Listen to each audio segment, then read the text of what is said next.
La 4e édition, que l'on peut qualifier de la traditionnelle journée d'échange entre la presse et la justice, a eu lieu le jeudi 13 octobre 2022 à la salle de conférence de la Maison de la Presse.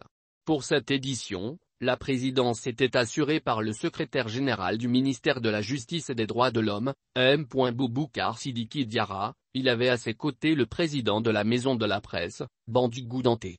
Après les mots de bienvenue du président de la Maison de la Presse, en l'occurrence Bandicou Danté, qui s'est par ailleurs félicité pour la tenue de l'événement, il dit saluer le département de la justice pour avoir, encore une fois, honoré sa promesse de rencontre, d'échange et d'information avec la presse malienne. Le président de la Maison de la Presse a surtout mis l'accent sur le rôle et la place censés être joués par la presse en matière de corruption. L'intervenant a exhorté ses confrères à suivre avec intérêt, voire à prendre note des explications données au cours des échanges afin de les relayer pour le grand public. Ensuite, c'est au tour du secrétaire général de situer la journée dans son contexte. Il a largement commenté le thème, à savoir rôle et place des hommes de médias dans la lutte contre la corruption au Mali.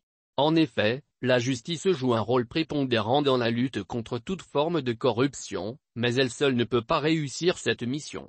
Le combat à mener contre les corrupteurs et les corrompus importe l'engagement et l'implication des uns et des autres, mais singulièrement les hommes de médias. Ces derniers doivent jouer leur rôle de dénonciateurs, d'accompagnateurs des acteurs de la justice, de sensibilisation citoyenne, voire de proposer des solutions pour l'enrayement du fléau.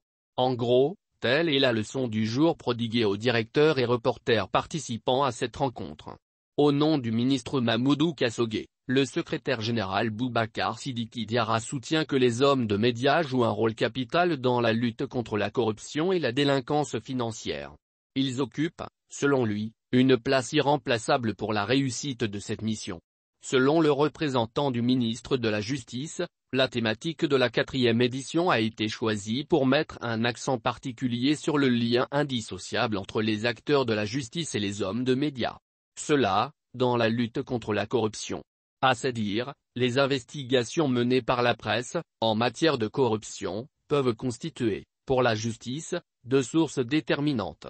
L'histoire des grands procès, en matière de corruption et de délinquance financière et économique, enseigne le rôle prémonitoire de la presse dans le déclenchement de la procédure, ainsi que son influence sur la conduite des investigations aussi bien au niveau de la phase d'enquête préliminaire, de l'instruction judiciaire, qu'au niveau du jugement.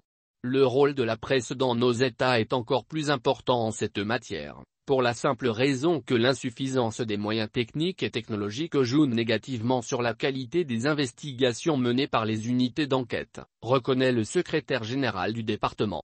La presse a indiscutablement, en tant que source d'information, de formation et de sensibilisation pour les unités d'enquête, un rôle éminent à jouer dans la conscientisation des citoyens face aux conséquences de la corruption et de la délinquance économique et financière dans tous les secteurs de développement du pays, a-t-il fait entendre.